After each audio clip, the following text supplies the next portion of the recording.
right, well, hello and welcome to the OnStage Colorado Podcast. I'm Alex Miller. As usual, I'm here with arts reporter Toni Tresca. Hey, Toni. Hey, Alex. It's a pleasure to be here with you, as always.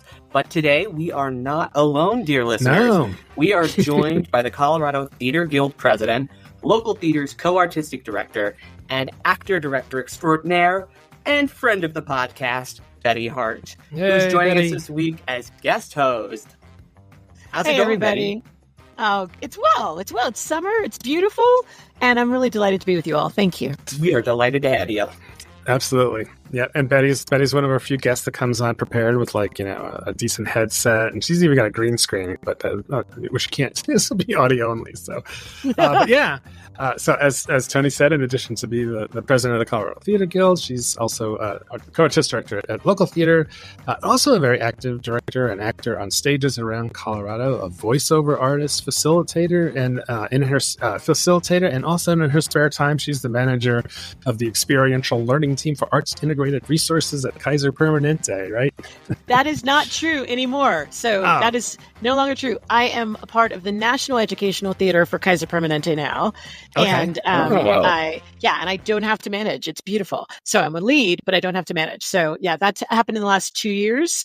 So yeah, instead of working locally, I get to work around the country, sometimes from the privacy of my home, most of the time. But every now and then, like in 2 weeks, I get to go to Florida for a conference and deliver programming live. Cool. Yeah, I must have found an old bio online. So, that is. So you're doing. Can you just briefly describe that day job, because it's interesting from the point of view of theater professionals looking for those day jobs that aren't necessarily just waiting tables or whatever. So you've got a really cool. Yeah, I get to do theater for day and theater at night. I am one of those few people, so I'm really blessed. Kaiser Permanente has a national educational theater. They've had an educational theater for almost 40 years, and I've gotten to work for Kaiser Permanente's educational theater for almost 25 years now. What?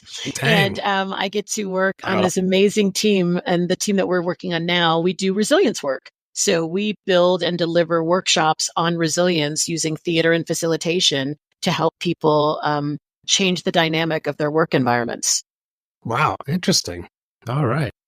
Another thing I wanted to mention, Betty, is that you recorded this TED Talk in 2020 it's been widely popular. It's got over 1.6 million views, which is really cool. And it's, I have to admit, I hadn't listened to it before, or if I had, it was a while ago. But anyway, I listened to it again this morning, and I was like, wow, it's great. So it's all about kind of how cancel culture works in our own lives, and experience you had with your dad, and kind of feel like you kind of canceled each other for 10 years and then you reconciled. And so it's a really great story and a great sort of parable about, don't sum up someone by one thing they believe or said or something like that, and all about empathy. And so yeah, it was really inspiring. So thanks for that. Aw, thank you for watching. That's really kind. Yeah. How did you get a TED Talk? What was kind of the process of that? And how did you settle on this particular topic? It is a fantastic TED Talk. So if anybody has not listened to it, it's available on YouTube. That's where I watched it, and it's great. Yeah. It's only 10 minutes. Also on TED.com. So thank you very much. Heck yeah. So maybe go watch it there.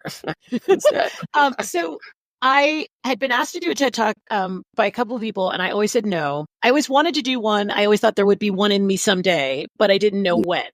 And then in the fall of 2020, the whole world had changed. And a dear friend of mine, who also happens to be an incredible statesman, James Coleman. So if you don't know him, he's one of our legislators. He's also a friend and colleague. And he texted me and said, hey, a friend of mine is looking for some people to help. And that's all he said, kind of help and speak. He never said the words TED Talk. So I agreed because of my love for James Coleman, never knowing what I was saying yes to. And then another amazing legislator, Daphne contacted me, and it turns out that she and her incredible husband, Michael, run the Cherry Creek TEDx. And so I had no idea. And so when she contacted me, she was like, hey, do you have an idea, worth considering? And I was like, and I literally just said, well, I have this thing that's been in the back of my head for a few years since a certain person was elected and people stopped inviting family members to Thanksgiving. And it had really concerned me and upset me. And I just began to talk to her, and she literally took 45 seconds of my musing and said, "So you want to cancel culture using compassion?" And I said, "Yes." And she said, "Great, write it up." And then she sent me the application, which asks you a series of questions in a myriad of ways. And at the end, it tells you to record a video in like a minute or less, summing up your idea. And that's really hard to do unless you really do have a good idea. So I did my first one. It was too long. I did it second time. It was not right. Third time, I got it in under time. And then I ended it with, "If you want to hear more, pick me," because I knew they never would. And then they did. And the TEDx Cherry Creek people have this extraordinary process for crafting TED Talks. And they have some interesting philosophies, like the best conversations happen in the moment. So like the Mile High TEDx, you have to memorize it. Cherry Creek TEDx, they're like, no memorization. You practice, but you never memorize it. So the new idea, the new thought can occur to you that very moment. And that's what happened when we were recording it at Metro State University. Shout out to MSU. Brand new things came to me that very day, in that very moment. And I thought I made it. I was going to make it through without crying, because you saw I had like, tissue in the back of my little skirt. Yeah, but I thought I made it because I made it past all the places where I'd ever cried before. And so I was like, and I just relaxed, and then it hit me, and I was like, doggone it, I wasn't going to cry. So it was a beautiful process, and I got to have a few really great friends listen to it along the way and give me thoughts. So I kept getting to tweak and hone it based on all the input from my circle of friends. So yeah, it was a really exciting experience, and I'm deeply honored that I got to do it. I was even more honored that 50 people watched it, and you can imagine how my elation grew over time as we came close to hitting, 500,000 and then over 1 million people. It's insane and beautiful, and I'm still grateful. Yeah. Well, it's fantastic, and it's every bit as relevant today as it was in 2020, because, you know who came back, for one thing. And so there's still a lot of that. I dealt with it with my dad, and, our solution was just not talk about politics at all. But it's not always that easy. Some people just can't not do that. So it's fantastic. And it's like I said, it's only about 10 minutes, and it's a really great piece. And I thought you handled the cry very, very, very nicely. Yeah, it was very well done. Well, thank you. But I can tell you, it was not my intention to cry in front of a lot of strangers. I did not want to do that. And it unlocked something in me, both as a human, but also as a performer, because once you've done it and people all over the world have seen you cry, well, the fear kind of goes away because it's out there. You can't undo it. So you might as well just be true to the moment. And that's kind of how I've been living my life for the past 4 years. And I hope I continue. That's great. All right. Well, as usual, we're going to go over some of the latest shows out there in Colorado that we've seen and or reviewed, or that we're going to, and go through our weekly list of Colorado headliners, which are shows of particular interest that you should know about. And also, let's mention what we've seen just lately. Betty, what did you see last in the theater? Did you see anything last night or recently? I saw something Wednesday and Thursday of this week. I saw Curious Theater Company's 24-hour plays. That Excellent. was Wednesday. It was so good. And then Thursday, I went to Boulder and I saw CSF's amazing production of Macbeth. Oh yeah. My word. Revelatory. I thought what Wendy did with the direction was just absolutely transfixing, kind of taking her director's note talking about how the overusage of the word witch in the play, and her desire to kind of come at it from a more naturalistic approach, I thought really worked for the text. So I'm so glad you enjoyed it too. That's one of my favorites I've seen this year. 100%. It's definitely the favorite thing that I've seen. It's beautiful. Wendy was actually there, so I had the opportunity at intermission to tell her how brilliant she was, and then to tell her again after the show. So that was a huge honor. Lavore Addison, Shantae, Sean Scretchen's little son. Oh my goodness. But he and Karen Slack just break your heart. I mean, we could go on and talk about that cast is stacked with phenomenal talent. Wendy brought forward so much gorgeousness, design elements, stage management team. It really is, to me, it's kind of a perfect production. Wow, high praise. High praise. What about you, Tony? What have you seen? Have seen?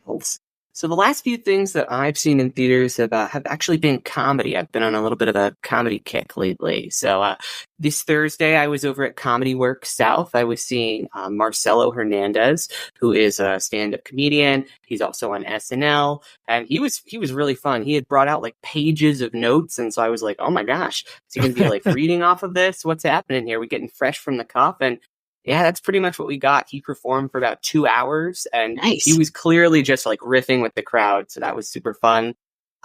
Last weekend, I was over in Boulder for Zoe Rogers' Boulder Comedy Festival that she organizes. This is their 4th year doing that, and the festival is really devoted to featuring diverse comics who may not otherwise be platformed. And so I thought it was an amazing event out there, and my showing on Saturday night was completely sold out. So, and that was in the Derry's Big Theater. So that was really exciting event to witness. And then, but the last, I guess, traditional theater thing I saw was Frozen over at the Buell Theater that both Alex and I saw together. Yeah. How did you all miss the 24-hour plays? I don't know. I nobody invited me.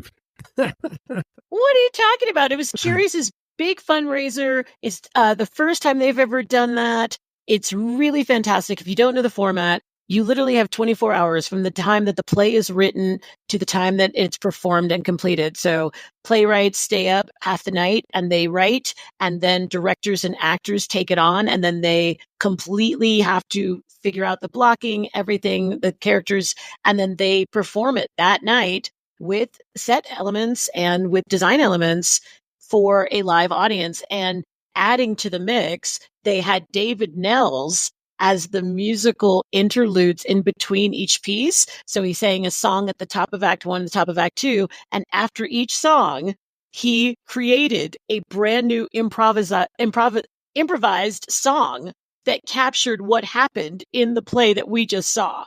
It was really wonderful, and who's who in terms of talent and the acting side, writing side, directing side. It was really beautiful, and I can't wait to see it next year. It's one night only, so make sure you go next year. Absolutely. Yeah. I'm really sorry I missed it because by the time I realized it was coming up, I'd already kind of had other plans going, but it sounds like it was a fantastic event. It really was. Yeah. So, I've been on a little bit of a hiatus. I had last thing I saw was Ike's Frozen or Buckport's Testing 1, 2, 3 shows. But I've had stuff going on, And also just the fact that we've been adding reviewers to OnStage Colorado means I don't see quite as much theater as I used to. So there's other people, grabbing shows. So it means you have to go for fun, Alex, and not just for work. I guess, yeah. So, we're going to talk about a little bit about the stuff involving the Colorado Theater Guild, but we also wanted to talk a little bit more about Betty because you're such a interesting person, Betty. And you've got your hands in so many things.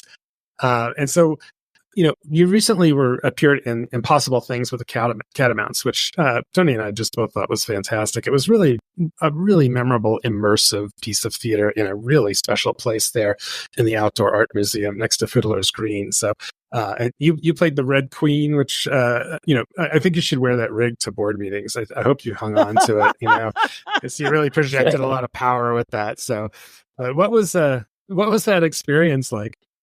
Oh, well, I got to play 2 roles. I had to be the mom, Victoria Dodson, the mom of the graduate, Alex, and the Red Queen. And it was a delight, actually, because I haven't done immersive work as an actor since 2019. So obviously as a director, I got to be a part, the assistant director of Theater of the Mind, but I haven't had the chance to act in immersive work since 2019. So it was a delight to get to come back to it. It was a joy to work with the Catamounts and Amanda Burke-Wilson. And that cast, y'all, we just became bonded. Just the cast and the stage management team, we love each other, and we got to spend time together every single time. There's a set of ritual things we did and working, kind of warm up activities that we get to do where we just got to spend time together. And then doing the show was a gift. Every night I was paid to authentically interact with audience members and receive what they offered to us and then give them things as well. And then there were scripted things as well, but it was a joy. I have never had so much. I don't know if never is. I don't know. That's hyperbole. I had a really great time and I would do it again. And I loved doing that show. It's great. Yeah. I so think the joy from the whole cast was definitely evident because you were just like so present with it's a great present in the moment was exactly how I felt as an audience member, which it's, I don't know, sometimes in a traditional theater setting, you can check out every now and then, or I can. I'm speaking for me here every now and then, but in that immersive environment, there's just that connection was amazing, super well felt. Yeah. So, and we have to just give a huge shout out to Jess Austin, right? Because she crafted this beautiful story for us to live inside of. And so when you have great storytelling and then you get to have these wonderful audience interactive moments, it was really great. And I got to meet people I didn't know before, both in terms of audience and in terms of the cast, and also people I've seen on stage for years and never worked with before. So it was just all the right elements. I would do impossible things again and again. And it was great to see that, but it was impossible to pull it off because outdoor theater is really hard. Immersive's really hard. Lonnie Hands-on's vision and design elements were just beautiful and wild. But, that SM team was working. They worked so hard because to set up all of those different elements so that we had what we needed took them an awful lot of time and structure and organization. So they worked harder than all of us and they made it possible for us to do impossible things. Yeah. And the timing, the way it was set up, the timing had to be just impeccable. Otherwise it would be a mess. And that's part of the strategy of the directing team. And Amanda and team did it. They gave us the framework. And once we learned how to inhabit it, then it became possible. Until you figure that out, it is 100% impossible, but we did. Speaking of timing, I know in the background, you've also kind of been still working in your role over at local theater company, the Nomadic Troupe based out of Boulder, to kind of put together the season 14 and the upcoming kickoff and the presentation of the democracy cycle, which has been in the works for a little while now. So that the kickoff and first performance of the democracy cycle is on July 27th at the Canyon Theater in the main branch of the Boulder Public Library. But could you tell our listeners just a little bit about what this event is and the work that's gone into creating it? Yes. And what an exciting thing. Thank you for letting me do this. We the People, the democracy cycle is a beautiful offering to the community where citizens of Boulder, Denver, and Gunnison Valley came together and conducted story circles. They had 2 story circles, and in each venue, in each city, a playwright was also present and listening. And the playwright got to take what the people were talking about, craft it into a play, and then we're going to put all 3 of those plays together for a 3-part play reading in each venue. So we start off in Boulder, and we have 3 playwrights, Nick Malikow, Kenya Fashaw, and I think it's Kenya Fashaw Mahogany, and Stephen Cole Hughes. And they've each written plays based on what people were talking about. So we have plays that are discussing the houselessness, the homelessness and housing problem. We have talking about the police and how the police are treating people. We have politicians trying to get votes. We have people talking about if we were going to start again and create our own first 10 commandments, what would they be? Like really intriguing thoughts. And these playwrights have crafted these beautiful plays with some of these themes. And we are almost at the end of our casting journey. Nick Chase and I are going to be directing it together. So the first time we've ever co-directed.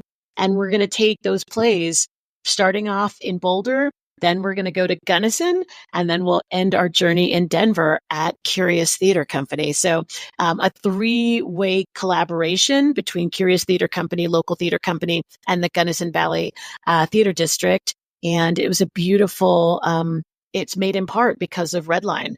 Redline gave us the funds. And so what an amazing gift to be able to do something that hasn't been done for a theater company whose mission is all about exploring, developing, and producing new American plays, new work. And so we get to do that, and we get to start it all off at the Canyon Theater, July 27th. And did we say it's free? What? It's free. I don't think we had mentioned that yet. So that's a great point. Free. Yeah. So we want everyone to come out and experience it. And it's a great way for us to kickstart season 14 of Local Theater Company. That's right. Yeah, that's awesome. Definitely don't hear enough about theater coming out of Gunnison, so it's good to hear. Right? That they've got some stuff going on. So they have a lot going on. We can have a whole other podcast talking about the very cool work that they're doing over there. Great. Let's do it. Put it on the agenda. Well, maybe we should reach out to the Gunnison folks. Yeah, and I would make sure that their shows are on our calendar as well. So, Toni, you had another thing you want to ask Betty about. Yeah, so one of the stories that I reported on this week for Denver Westward was about Su Teatro's recent acquisition of the Blue Building right across the street from Chuck and Becky Morris, who, or in association with AEG Presents, for $1.8 million. And so they paid it off in full on Friday. Just yesterday, as of the time we're recording. No, sorry, today's Sunday. I'm going to go back. So they paid it off on Friday, June 28th. So just a couple of days ago. And so I wanted to kind of get your thoughts on that, Betty, as as other spaces like Benchmark and Curious Theater have announced that they are kind of selling their spaces, putting them off the market. How Su Teatro was kind of able to pay off this space and set it up for a bright future, it sounds like. Well, let's just begin by saying congratulations to Su Teatro. What an amazing gift, what an amazing opportunity, what amount of strategy and planning to make this happen. So kudos and congratulations to everybody over there, Toni Garcia, everybody. It's just wonderful. I think there's a lot of great things to talk about what Su Teatro did. First of all, that they approached someone, with the idea. Mm-hmm. I think that makes a lot of sense. We are creatives. And so they were creative and thought about the expansion, and someone said yes. So yay to to funders and sponsors. And, you think about how theater was Western World. We survived because of patrons. So how exciting to have the Morrises say yes to that. So that's exciting that they get to expand the work that they do, that they don't have to have rehearsals and board meetings happening in similar spaces anymore. It's wonderful. Yeah. And that the rich cultural heritage that they bring to Colorado and to Denver gets to move forward to a new level. I think that is amazing, and that it's happening, not at the 50th, but just around there, is pretty darn exciting, and a testament to how they are willing to persevere in the midst of all kinds of shaking and cultural challenges. Totally. Yeah. I was talking with Toni Garcia and Mika over there, on Mika Garcia as well, who is his daughter and is currently head of operations over there at the company. It was very clear that was on their mind. Ownership has always been a core part of their model. They don't rent. That was one of the things they're absolutely adamant about. And so initially, one of the things on the table was, would you maybe want to rent this space? And they were adamant. No, we don't want to rent that.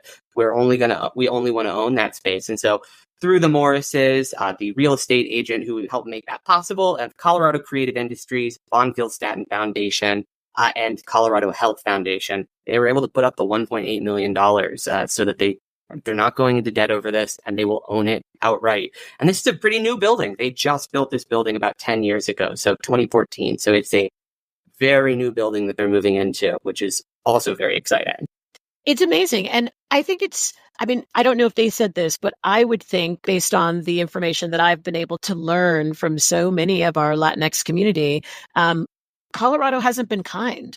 And there are entire areas that have been transformed, and not willingly, not with permission, right? So they've seen what happens when you say, oh, well, we can rent.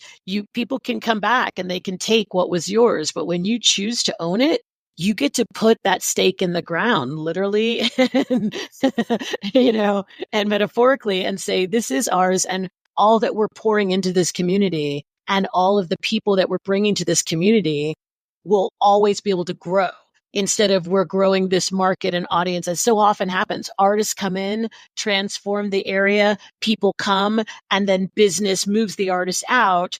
And then, what happens to the artist? So just really wise people, Mika and Toni are brilliant, and their commitment to this community and to the artists and to the community, or to la comunidad, you know what I mean? They are really invested in the people.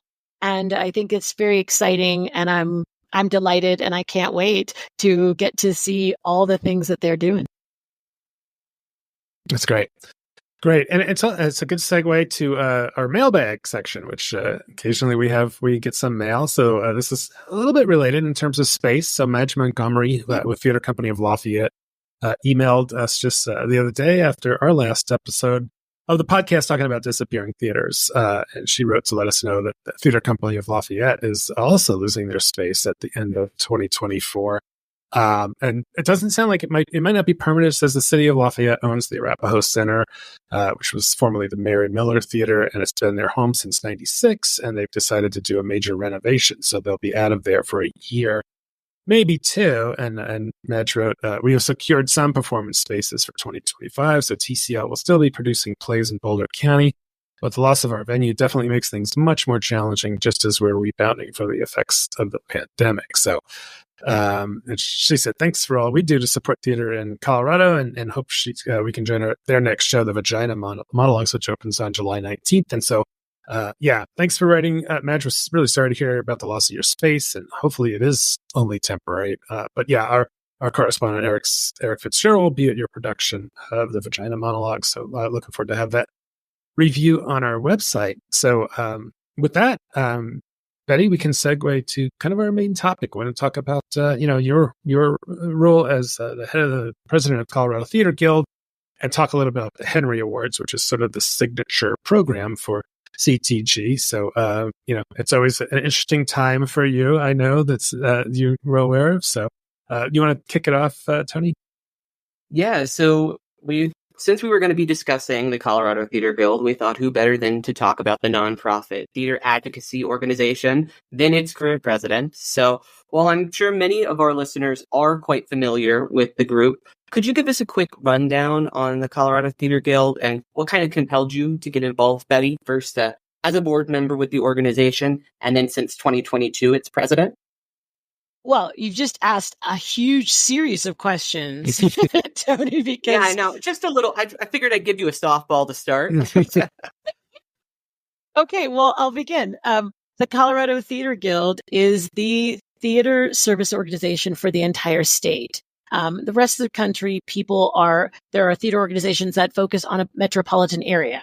So Chicago, Atlanta, DC, etc. Colorado Theater Guild for the entire state. And I believe that was created because no one thought years and years ago how pervasive theater was going to become in the entire state when they created that model.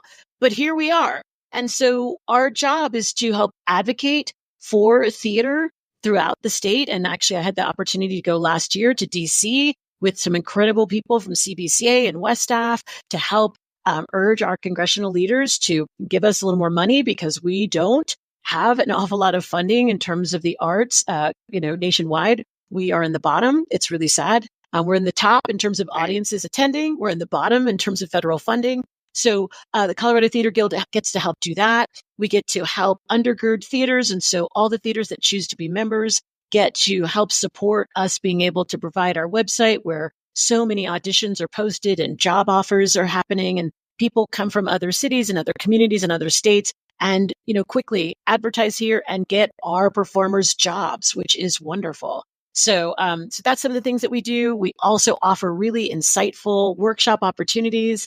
That's led by the incredible Abner Genesee, everyone's friend. 2 years ago, we began, actually last year, it's been done twice now, the unified auditions, where actors can come and in one audition be seen by 30, 50, 75 companies at a time. They're also recorded, so theater companies that weren't able to be there live are able to go back and see incredible talent work and then say, hey, I've got a show. I'd love to have you come in. So those are just a little bit of the things that we do. Our website, the Unifieds, workshop committees. There's also the Henry Awards this year led by Leanne Sherlong and Joey Levy. But we're here to really help to build the theater community, to help foster inclusion and a genuine sense of care, and also to be able to help support one another. Thanks to the great work that Shannon does, people email us all the time and they get responses. So whether someone says, hey, I'm looking for this prop, can you tell me? We're like, you might want to put that on the Facebook page. Or, hey, I'm going to be in town. Where can I see a good show? Here are a couple places you can go look. So we're always in the business of trying to help the community. And I love that you've got some questions teed up that hope we get to ask about, future and like dreaming out loud, because there's all kinds of things. But yeah, we're really here to serve. And I think it's important to note that our board is all volunteer.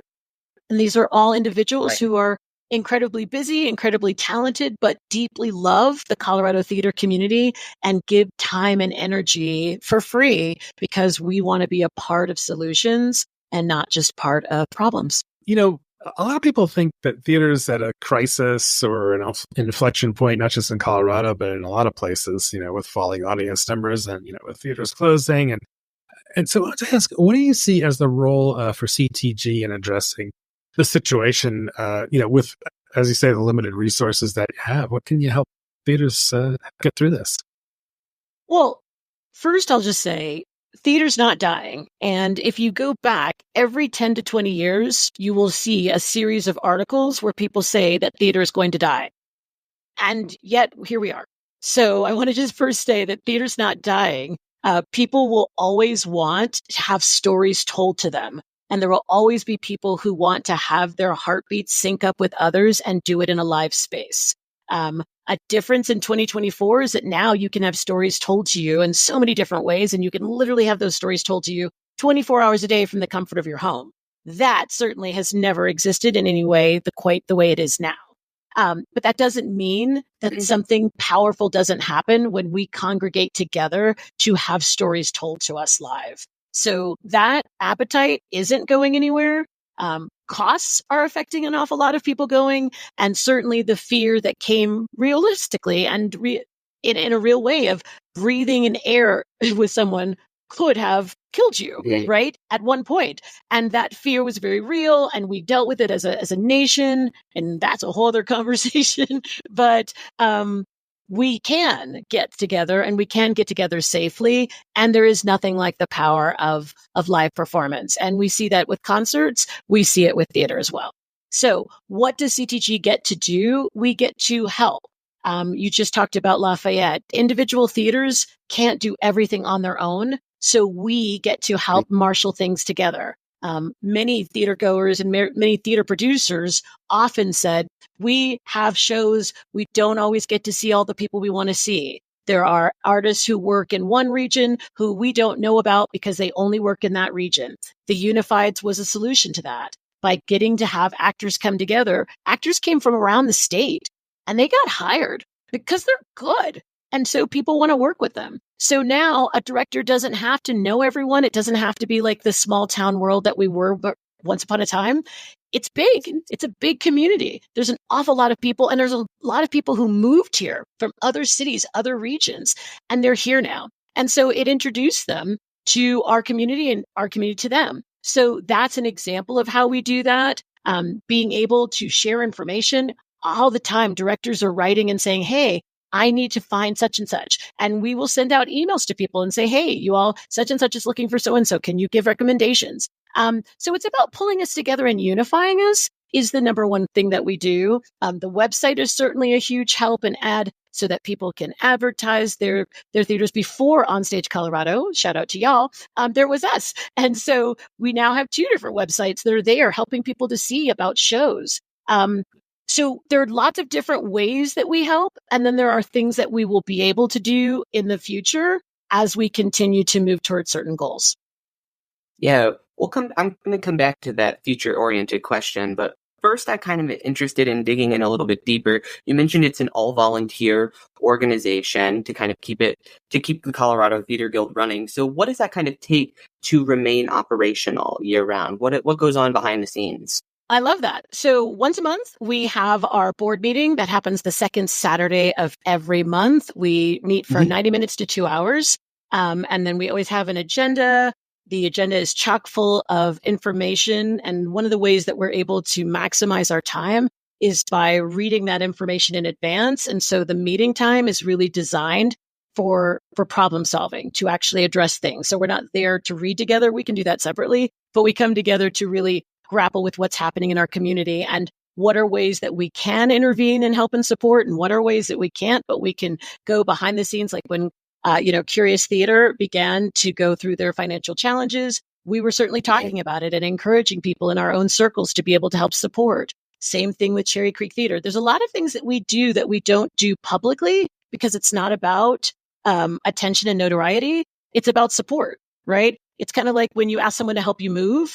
Most people don't go around posting on social media, I'm helping someone move today, right? But they show up and they're grabbing those boxes. And that's kind of a good metaphor for CTG. We show up, we're doing things behind the scenes to try and help and support.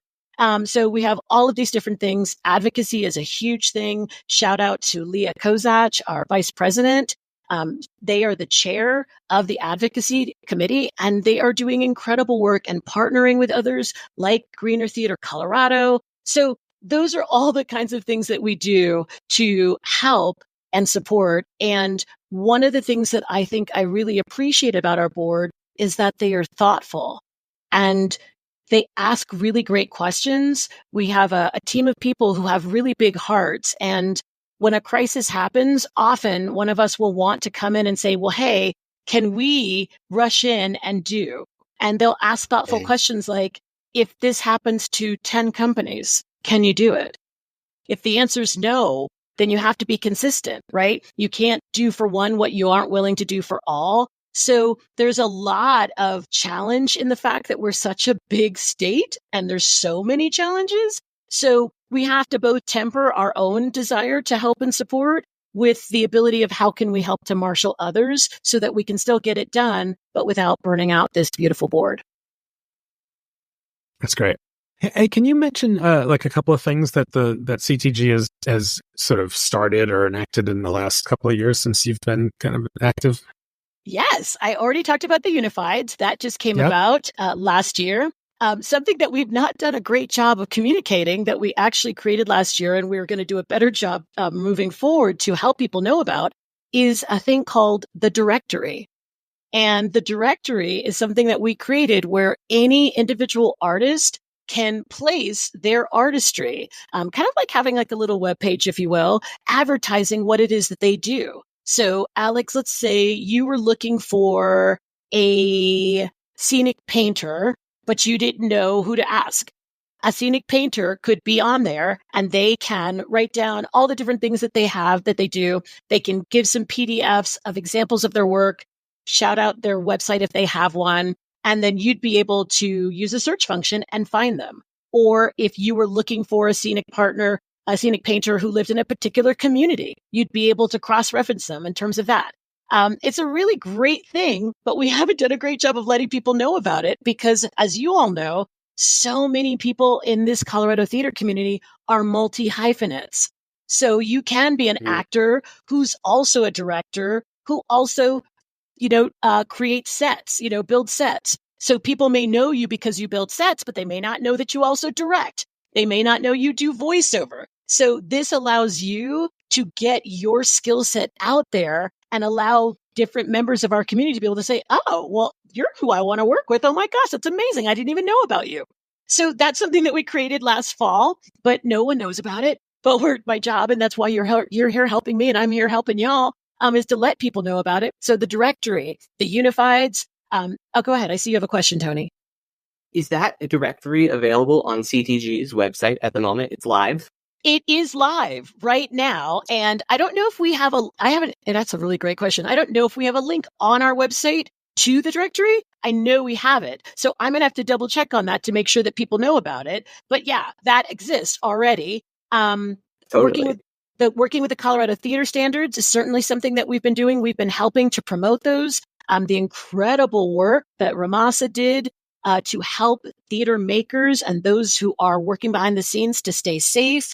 We have led several different workshops to help people, and we are constantly answering questions from both performers and from people at producers about how to use that document to really have safer environments for all. So those are just 3 things that we do. We continue to create and do new things all the time. And often we're partnering with others. And so you may know something by someone else and no longer know, oh, CTG helped to promote that, or CTG was behind the scenes about doing that in the first place. Yeah. So let's get aspirational here, Betty. Look to the future. How do you kind of want CTG to continue to grow? And are there any potential services or offerings that you're interested in making available to members in the future? Yes, there are, Toni. One of my dreams is for us to have a full-time staff member, because that would allow us to be able to serve more needs in real time. It would be amazing to have someone be able to be paid a living wage to be able to serve this beautiful community. So that's one of the goals. If that happens, then we would be able to have some of the human power to be able to help navigate prop sharing, costume sharing, set sharing, because you'd have a person who'd be able to help navigate those databases and be able to help connect people. So that's a dream. I know that Len Mateo mentioned it in one of the articles that came about when I first got in the seat. And I still remember that idea that prop sharing is a thing that would actually transform the Colorado theater landscape. So that would be amazing. There is a building that is looking at doing a shared model with different entities helping to use it. And so I got to attend that meeting, and I will be helping to share information among the Colorado theater community about that space and what happens with it. So there's some big things, but the idea of us having shared rehearsal space is a dream.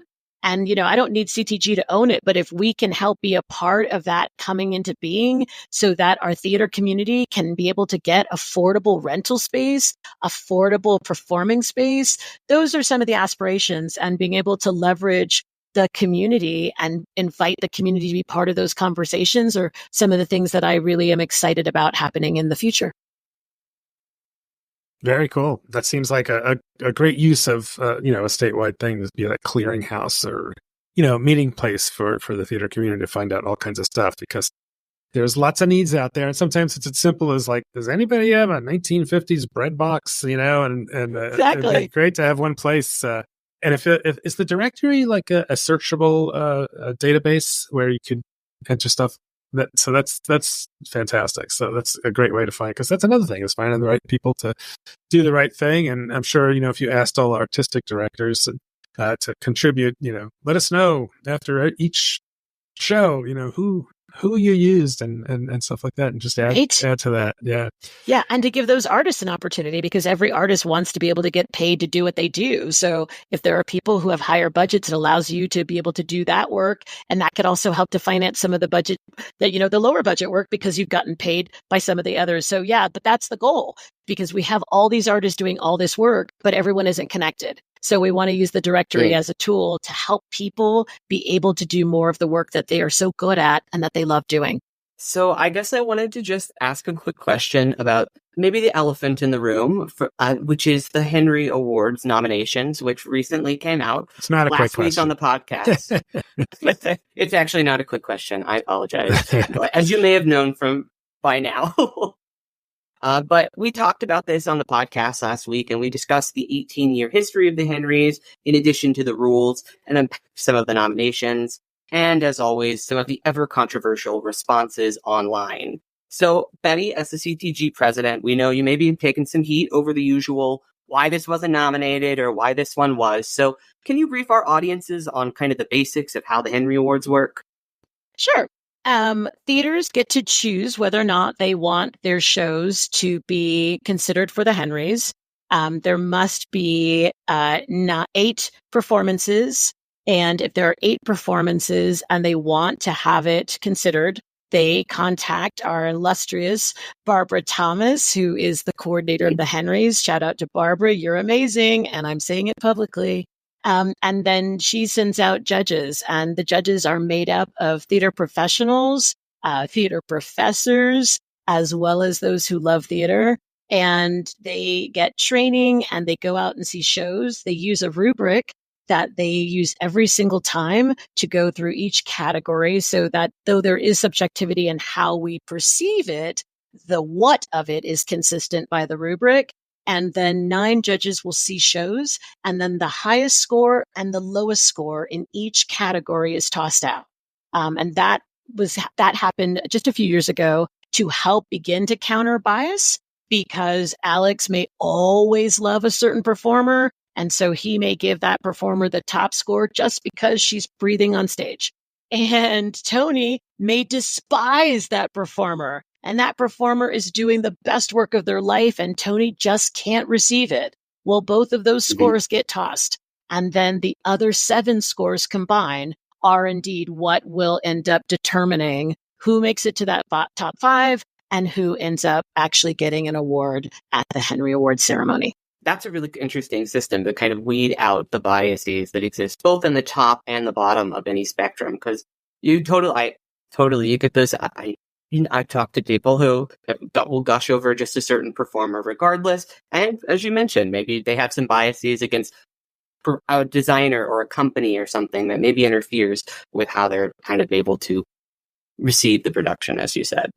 Yeah. And it helps explain how, it's like, some of the other awards out there. It's not a panel, a star chamber of people saying, we're going to stick it to this one or that. It's like, Betty's like, hey, it's not my fault. It's like, if you didn't like it, that's how the system works. And, it's a kind of a numbers game at one point, where it's kind of boiled down to points. It is. And, I'll tell you a few things that I think people don't know and would be interesting to know. One, I think it's important to know that I have no idea who is going to be nominated or who is going to win. Because I'm a theater professional doing the work, I'm not a part of the tabulations committee. The tabulations committee is made up of people who are completely impartial because they have no programming that is a part of the Henrys. And it can change from year to year, the people who are part of the tabulations committee. And we always have an individual who is not even like necessarily part of the theater community, right? So they become like completely impartial and they're able to see things that maybe you're too close to it, you can't see. And so they're the ones who review all the numbers and they cross-check and double-check, which is important. So that's one thing for people to know. Another thing to know that the tabulations committee told me is that often the difference between someone being nominated or even winning is 1 point. So that numbers thing is real and it can be so close. So I think that's important because when people say, well, the outrage because such and such didn't or did, this is what I would say. One, all of us know, and you two are great examples of this because you see so much theater just as I do, and you see more than I do. Right now, if I asked you, have you seen more than 5 good shows this year? Would you say no, you haven't seen 5 good shows, even though we're at the end of June? Nope. Right. I couldn't honestly say that. Exactly, right? You've seen over 5 great shows, and we're at the halfway mark of the year. And we still have the rest of the year to get through. So when people say, I can't believe, my response to them is always, this town, this state is filled with incredible theater makers doing incredible work. And the awards design is to honor 5 in each category. We are saying there is excellence across the board, but by no means has anyone ever suggested that the Henrys are the only, right? The nominees are the only ones doing excellent work. That isn't true. It isn't true of the Oscars. It isn't true of the Emmys. It isn't true of the Tonys. So why would anyone think that if you weren't nominated, that somehow somebody out there was kind of giving you a slap and saying you aren't good? That's silly. There are more than 5 great actors, more than 5 great playwrights, more than 5 great designers, more than 5 great directors. So on any given year, some people are going to definitely be upset. And on any given year, I too will find that a show that I loved didn't make the cut, but that happens. The other thing is the only way all of us could actually be satisfied in full is if all of us went to see the same show on the same day, all of us evaluated it, and then we saw all the other shows. That's the only other way that you can know, because if you aren't going to see the incredible work that's happening at Creed, how do you know? If you aren't going to see the beautiful work that's happening at Firehouse, how would you know? Very few people see the cross-section of theater that you two and some other people I know see. So I also think it's interesting that they'll complain, but in truth, they haven't even seen everything in the category. So you don't even know how strong those shows were while you're lambasting the fact that your show wasn't in that mix. Totally. I really appreciated your comment on Jonathan Underwood's Facebook post on June 20th, which Jonathan brought forward, I think, a really valid question, talking about the pros and the cons of the awards. And I thought it generated a really fruitful discussion down there in the comment. And we read your full comment on the podcast last week, but in there, I just thought it was really apt that you acknowledge that there is just so much more incredible work than can fit into just 5 nominations. You said in there you saw at least 20 incredible productions, and even more if you consider good. And so I thought that was just a really excellent response to it. And so I'm curious in hearing what compelled you to respond online. And could you talk a little bit more about the conversation adjudicators are having about ways to constantly refresh the awards, as you said in your post? Yeah, thank you. I mean, privately, people reach out, and then I'm always happy to have those conversations. I don't always jump in online because often online isn't really about thoughtful discourse. And so if your goal is simply, I know it's surprising, Alex, I know, I'm sorry to break that to you. Spoiler. But if your goal is simply to be incendiary, I'm not going to participate. I don't as an individual, let alone as the president of the Colorado Theater Guild, because that's not my vibe. I'm not there to rile people up. I try not to do that in my private life, but if I do it in my private life, I'm going to do it in person. I'm not going to do it online. That's just me. So Jonathan asked a really great question and a series of questions. And I was like, oh, these are really great questions. I happen to have some answers. Let me participate in the dialogue. And I also hoped that in doing that, I would earn the right to be able to ask questions of those who began to participate. And I did. Some people gave some really great suggestions that have already gone to the Henry Committee for us to be able to consider. We actually have a meeting coming up later this week. And I'm thrilled because I, nor anyone on the board or anyone on any of our committees, including the Henry Committee, is responsible for having all the wisdom of this community. We can't. We can only have our wisdom. But together, we can grow and we can improve. And so there was some amazing suggestions that happened that you all were able to read about. There were others that did indeed happen in my DMs, and it got to be really beautiful. So we're always looking at ways to strengthen things. And some of the suggestions that people gave that are going to be up for consideration, I have no idea where they'll go because, again, it's a committee's going to be deciding, is things like one person can't be nominated more than once in a category. Right? Yeah, we discussed that last week, and we thought that was a really interesting. That hadn't even occurred to me that could be a potential sticking point because there are just so many more actors than there are technicians, and so it's a way to spread the wealth a little bit. Or designers. I mean, take Max Silverman. Max Silverman's, so it's not just actors. There are a lot of people who are really good at what they do, and yes, if indeed our goal is to help share the wealth, maybe we have to say, Alex Miller, sorry, you only get to be nominated once in a category. I don't know. We'll see what the committee decides as they think about it. But, that was really, really well thought out. There's a lot of question marks about out of town performers, directors, designers. And that's an interesting question to me. I don't have any answers for it. As someone who has worked in other states as well as Colorado, I have questions. Should we indeed say because it's the Colorado Theater Guild, then that means that only artists who have lived here, somebody suggested like 6 months a year. I don't know. That becomes interesting to me because if you think about, oh my gosh, now I'm going to forget my friend's name. Who was the incredible artist who was the star of Where Did I Sit on the Bus? Satya Chavez was. Yes, thank you, Satya. I'm so sorry I forgot your name. Oh my gosh, I'm so mortified. They were from Colorado. They went to CU Boulder. They worked here for years. I met them here. Now they work around the country. But Colorado is still home. if they had this rule of 6 months, then this individual wouldn't be able. So like, those are the kind of questions that I ask. Like when people are from here, but then they go other places, should that count against them? I don't know. But it's an interesting question, and the committee will definitely delve into it, and we'll see where it goes. I wish I could have seen them. Did you get to see that performance, Betty? Oh, I did. I saw it when it first came because Idris Goodwin brought that production to the Fine Arts Center in 2021 outdoors, because that was the only safe way to watch it. So I saw it through the Fine Arts Center, and then I saw it brilliantly conceived inside this year. And it's a beautiful, touching, deeply beautiful piece. And what I think I love so much about it is that it's not Sacha's story, but it's so well acted that you believe it's their story, even though Sacha didn't write it at all. Brian wrote it. Yep. Yeah. Totally. All right. So if people have any more comments for you or the rest of the committee and people working behind the scenes at the Colorado Theater Guild about the Henry Awards, or want to get more involved with CTG, what should they do, Betty?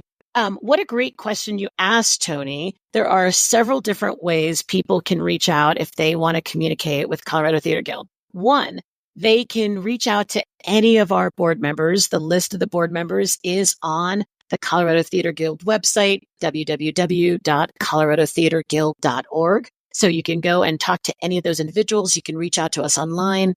Also has an email address for each and every one of us. So you can email anyone you choose. So that's one way. Two, you can click on Contact Us on the website. So you can just send an email and it will go to our Gmail, and Shannon, the incredible web spinner and human, will send that email to whichever person that needs to. And if she can't figure it out, she sends it to me. And people are always welcome to reach out to me directly. You can email me at betty@coloradotheaterguild.org. You can message me on Insta. You can DM me on Facebook. I am out in the public. You can reach me when I'm at a show and come up and say hi. So anyone is welcome to reach us in any of those ways. We are very approachable. And it's interesting, you talked earlier about some of the changes that have happened in the 4 years. That's one of the changes. Everyone on the board is really accessible and approachable and really open to hearing the great ideas of this amazing community. We welcome anyone who wants an opportunity to serve. And we welcome volunteers because we're volunteers. So if someone is interested in, one of the questions you all asked me that we didn't get to today is, kind of how I got into this journey of becoming the Colorado Theater Guild president. I joined the board, oddly enough, after watching a particular Henry Awards. That's all I'll say, years ago. And I felt excluded. I felt that it was for insiders only. I felt that it wasn't for the entire community, and I thought it should be. And so I was sitting with a group of people, including some really lovely producers, and they were also quite upset. And I simply said to them, would it make you feel better if I told you I'm going to join the board and I'm going to make a difference? And they said, yes.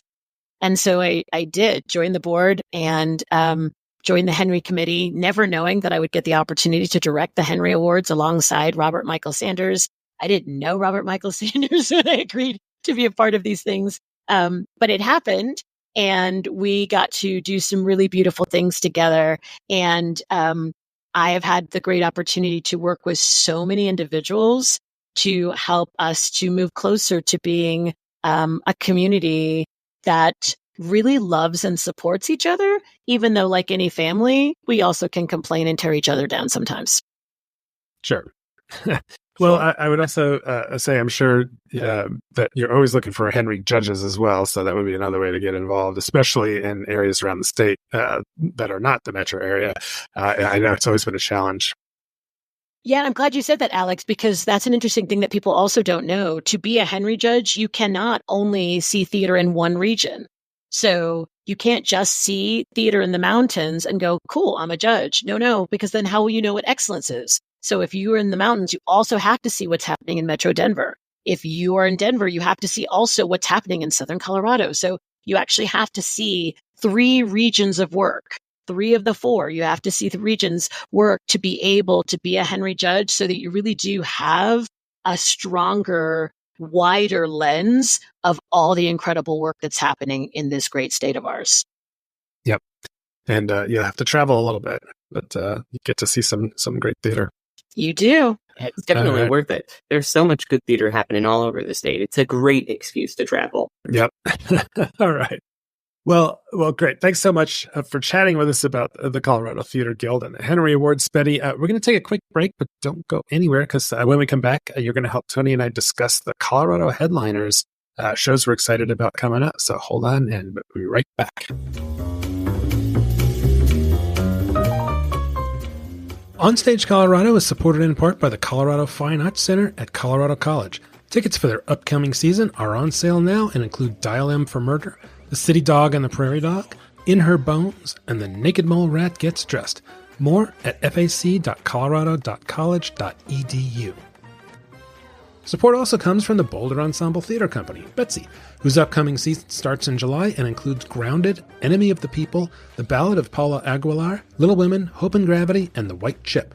More information at betsy.org.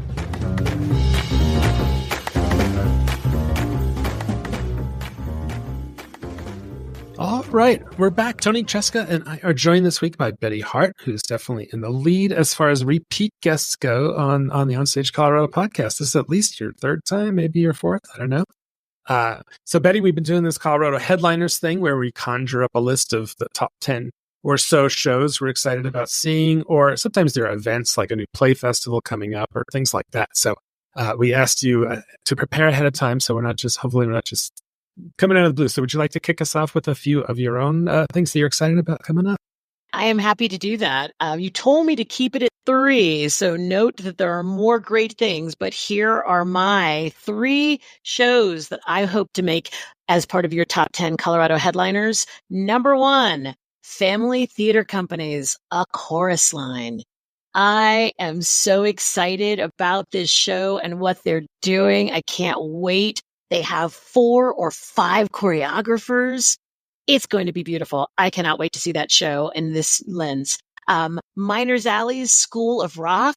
How many brilliant performers who sing can you put in one show? Yeah, Answer, great show. Look at the School of Rock for Miners Alley.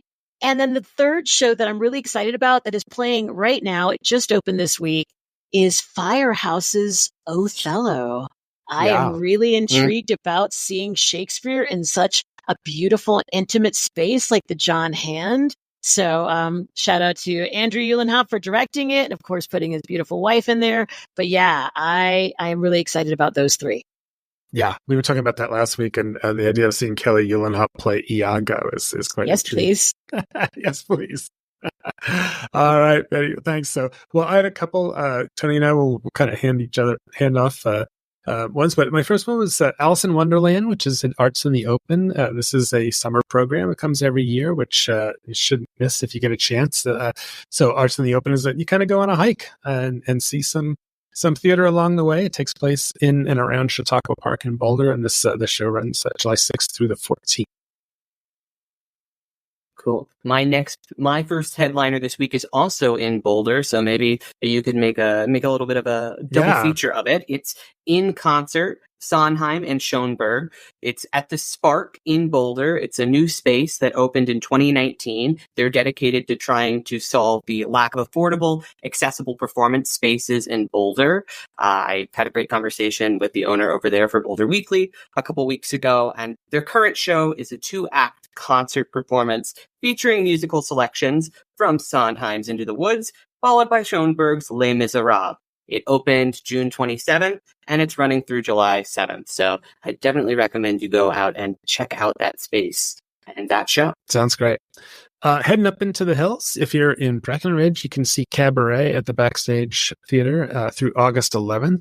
Jackie Stone up there, the director, is she didn't direct this, but I know she's excited about this production. And that's a show it's been around, but it's always a fun one to go see. So in Breckenridge, I'm shouting out the art summer season produced by Thingamajig Theater in. Am I saying this right?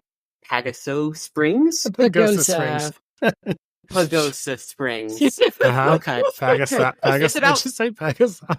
Well, let's just move on. I have no idea what words came out of my mouth there. That's okay. It's about 5 hours from where we are here, but this is a super fun, crowd-pleasing lineup that includes Jimmy Buffett's Escape to Margaritaville, which opened May 31st and runs through August 31st.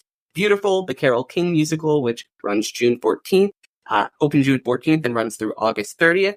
And Disney's Beauty and the Beast, which opens June 28th, so just this weekend, and runs through August 17th.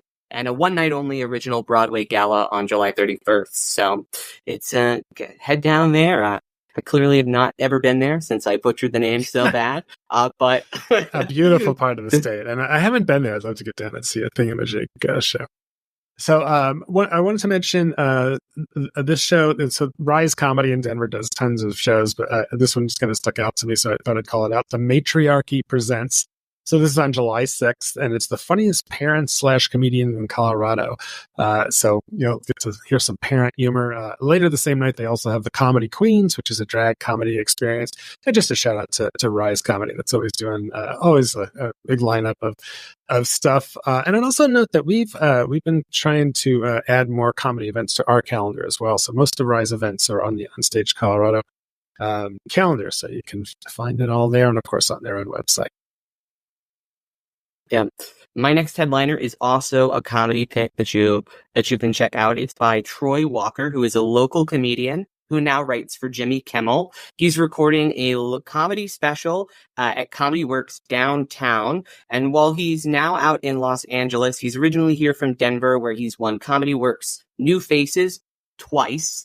And he's a licensed attorney, graduating from the University of Denver Sturm College of Law. So yeah, he is super well educated, super funny, just super down to earth too. I got to interview him last year for Denver Westward when he was in town, and he's just a super funny dude. So go out to support his taping on July 5th and 6th at Comedy Work downtown. It should be a great evening. Awesome. So my final pick is The Bonfils Girl, which is a play written by Colorado playwright Mike Brummel, and it is starring Carolyn Starks in the title role. It chronicles the life story of Helen Bonfils, who is the first woman to serve as the publisher of the Denver Post, a pioneering theater producer and powerful philanthropist whose money funded the Denver Center for the Performing Arts. This play's been done on and off throughout the country, and you can catch it locally at the Studio Loft at the Ellie Calkins Opera House at the Denver Performing Arts Complex, July 11th and 12th, and later this summer at the historic Elitch Theater on August 17th. It's actually the first play that they've done in decades there. That's such a cool story. We need to get somebody from historic Elitch Theater on the pod to talk about that. You do. Yeah. You really do. Yeah. Yeah. It's been on and off that they were going to reopen that space for years. There have been rumors that it's going to happen, and now they finally officially got 2 plays on the calendar, including this one. And there's rumors that there are more to come in 2025, but that is all I will say now. Fun fact for you, when David Nels was helping to keep that theater going, I had the opportunity to perform on that stage in a stage reading directed by Sheila Treaster. So I've performed on that stage. Wow. It is amazing. And I have just fond memories of it. So I really do hope that it gets to come back to life. Yeah. It's exciting. And of course, we keep hearing about theaters closing and stuff like that. So it's always exciting to hear about one opening. So, all right. Well, that's our Colorado headliners for the week. I'm just going to real quick mention some new reviews or some upcoming reviews that we'll have on the site. So Judith Sears, our reviewer down in the Springs, did the melodrama, The Darling Donkey Derby at the Butte Theater in Cripple Creek, which she said was a lot of fun. And then High School Musical is at Candlelight, and Carrie Redmond has that review. Legally Blonde at Pace from Parker Art, and our viewer Eric Fitzgerald will have something about that, and also the new director's showcase at Vintage Theater. He was going to check that out. And then the aforementioned Othello 2024 at Firehouse. Eric will be at that one. He's a busy guy. Toni and I will be at Merry Wives of Windsor coming up, which we're very excited about. Neither of us have seen that, we were noting.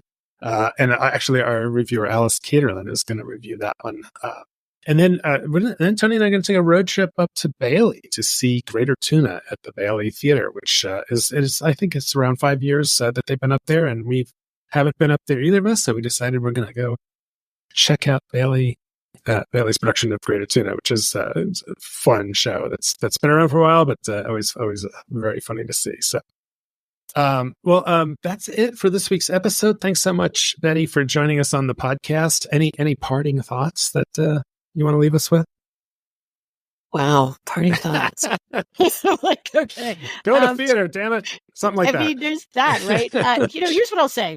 The Colorado theater community is an extraordinary one, and we will continue to get greater and greater as we work more as a cooperative and a collaborative rather than in competition. Sounds good. Great sign. It's a parting thought for you. How about that? All right. Well, please subscribe to the OnStage Colorado podcast wherever you get your audio stuff, and let other theaters and your lovers in your life know about us. And be sure to check out all the reviews, news, other podcast episodes, and our full statewide calendar on the website at onstagecolorado.com. Yeah, and if you have any thoughts on the podcast, please feel free to share them with us on our social medias or via email at info@onstagecolorado.com. We'd love to hear from you and about what you want to hear us discuss. And feel free to rate the podcast on Google or wherever you are listening to your podcasts. Last week, we heard some great feedback on the podcast that we got, so I want to read that out. One was from Nick Johnson, who is a local actor whose performance in an American trailer park musical we discussed last week, who said, "Just listened to the latest episode and wanted to say thanks for the shout out. The trailer park shows are very special to me, and we thought maybe we'd get a nod for ensemble. But alas, the judges don't seem to recognize outright comedy as much. Thanks for the kind words." So that was his comment. Thank you so much for listening, Nick. Hopefully, maybe after listening to our conversation about the Henry Awards today with Betty, maybe understand a little bit about it's just impossible to fit all of the incredible work that's happening all in the state in these categories. But really appreciate your thoughts, and thank you so much for listening. And they are a great ensemble. They are a great ensemble, totally. Right? Like, the nomination doesn't change what the work that they did. They are phenomenal, and both on stage and off stage, they are an ensemble, and it's really beautiful. Absolutely. Yeah, totally. And the other comment that we received was from Bernie Cardell, who is the artistic director over at Vintage Theater, who just said, "Great discussion on the Henrys. Great podcast this week, as always." So thank you so much, Bernie. We really love to hear from you and appreciate the feedback. So don't hesitate to reach out if you're out there listening right now. And it doesn't all have to be positive feedback. We will read the good and the bad, just as long as it's not ugly. Hey, did you guys say happy belated birthday to Bernie? Because he just turned 50. I did. Okay, good. I did. I wasn't able to get out to his birthday celebration over at Vintage, Me but neither. It looked like from the photos over there that it was just a very joyous celebration of his life and the community that he has helped cultivate at Vintage Theater. So yeah, happy birthday, Bernie. Yeah, happy belated birthday, Bernie. Heck yeah. And I'll say, if you're feeling like you're old at 50, I wish I was 50 again. There's always somebody who's like, there's somebody who's 80 years old saying, I wish I was 70 again. So anyway, that's just the way it works. So anyway. You all should do a show about theater artists over a certain age, because there's a lot of conversation to be had about that. So I'm just going to give you all that idea right now. Good idea. Thanks. We love that. And that's the feedback that we'd love to hear. We want to hear what you want to hear us discuss on the podcast. So don't be a stranger. Get in touch with us either at social media or at info@onstagecolorado.com. Let's keep the conversation going. All right. Well, that's it for now. Thank you all for listening. And thanks for Betty for being on the podcast. I'm Alex Miller. I'm Betty Hart. Thank you for having me. Yeah. And I'm Toni Tresca, and we'll see you at the show. Indeed.